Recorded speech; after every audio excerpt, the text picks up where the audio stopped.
Welcome back. It's been a while since we had weekly status update, which means today we actually have a couple of things to cover. I counted 10, so let's get started. The first thing is that if you have more than one template, so as you save your second template, next time you open the app, you will have the opportunity to enter the GA survey, which you may or may not want to participate. Obviously, we would love to hear from you guys. So you're gonna get that pop-up right away. If you click a firm, you're gonna get 5 questions asking about who you are, how you use the app, which would be very convenient for us to get. So please consider this. That would be great. That would definitely help us get the app where we want it to be. All right. Second update. The minimal change in the holds. If you've been using these for a while, the left and right used to be the other way around. The arrows used to be smaller. So if you're using the app for holds practice, whether in the aircraft, in the sim, HED, what have you, this turns out to be easier to understand. So the way you're meant to use this is to write your inbound course first and then circle the turn. So if you're making left turns, you're going to enter the inbound course, left turn, then the outbound course. So you just circle whatever turn, and these arrows are now slightly bigger, which makes it more usable if it's shaky in the flight. The next feature is the radio display mode. So for this, I'm going to use the default demo. And you probably are already familiar with the radio tile, and it's behaving slightly differently now. So it used to be only one display mode, and if you click on it, you click in the middle, you would be able to select between lost comms and radio, which changed that a little bit. So if you click on the title, you will see 4 display modes, which is the same behavior you have for other tiles. If clearance has one, weather has one.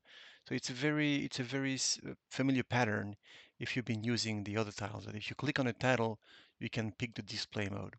So now radio is behaving the same way, which means your loss comms, which was previously available from the settings, is now available from display modes. So loss comms and frequencies is the one we know about.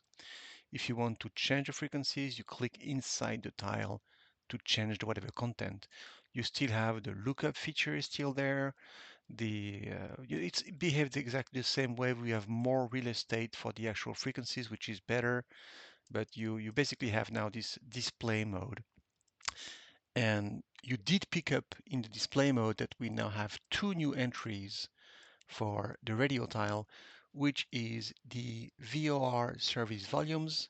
Let's give it a shot, which is basically giving you a little chart depiction of what a terminal area looks like, um, low, high, V low, V high.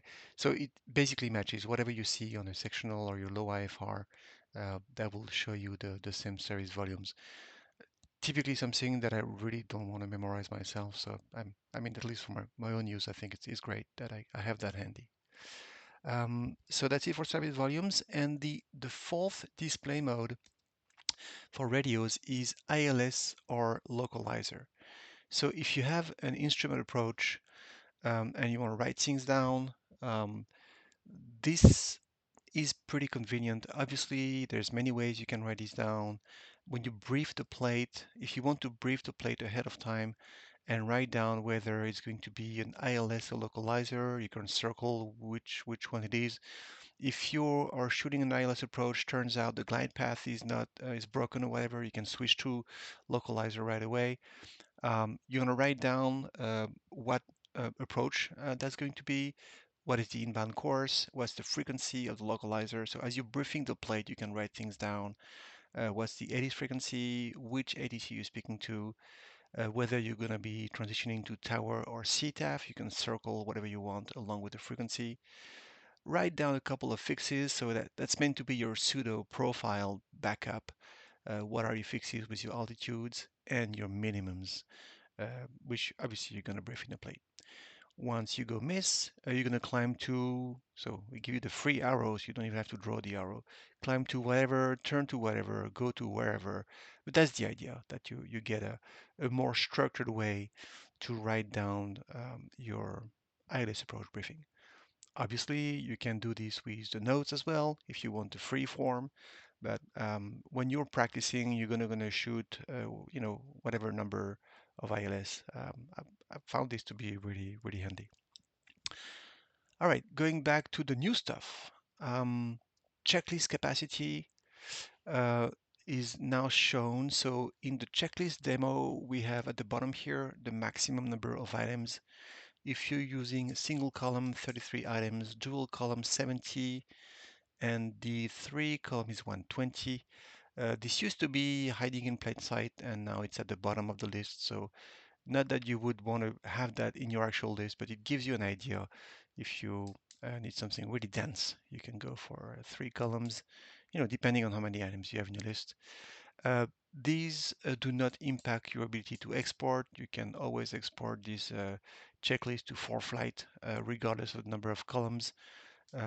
Just know, depending on how big your list is, if you want that to fit in one page, whatever. So it will not impact the structure of your ForFlight export. I'm just saying that. Just pick the right format for you so it remains legible in the aircraft. Um, Personally, I find that the less dense is much more usable than the denser one, but everybody's different.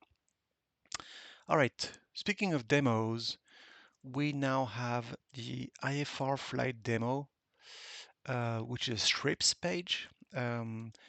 If you have missed the update on strips, it's basically a new page type. So it is one of these composable. So you pick strip, and in the strip you can create whatever you want. So for IFR demo, we have the first one we have is radios. So that one goes on top.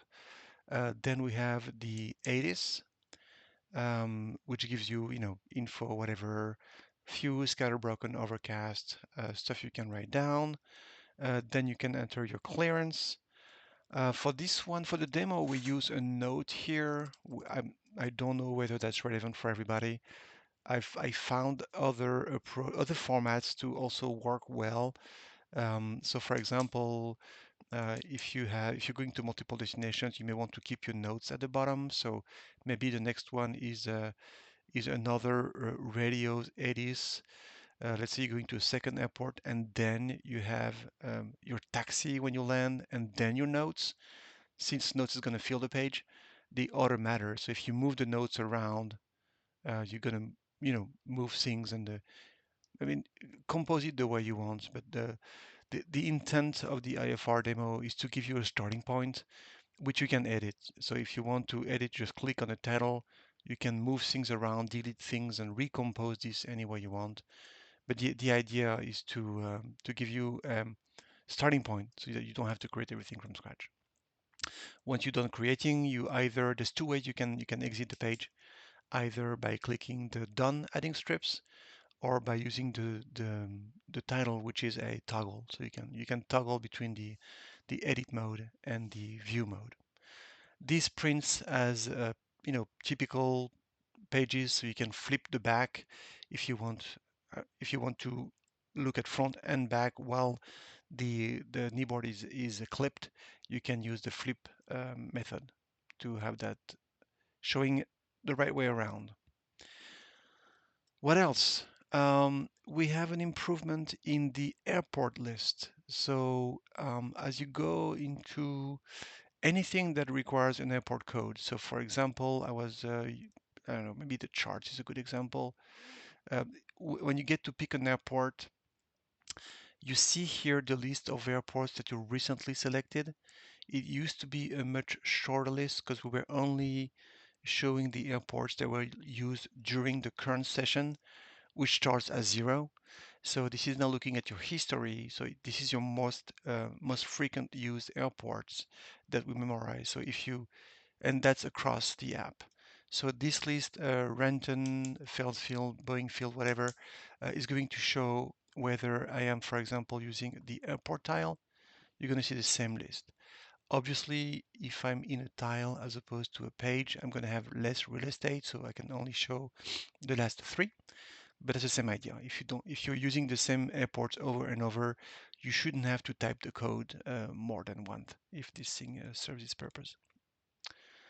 And the last thing is the account details. Um, if you have a bunch of templates, I'm a bit of a nerd, so I guess I have too many, but if you have a lot of templates, if you click on the account details, you can now see how many templates you got, how many pages you have, what is your account type. Everybody's in beta right now, so the account type will be beta, but this is where you can sign out. If you say stay in pattern, you're going to stay logged in, but you can see your total number of pages, total number of templates from the accounts details. So if you click on your user. Cool. That's it for today. Don't hesitate to leave feedback. And again, please consider taking the survey. Thanks.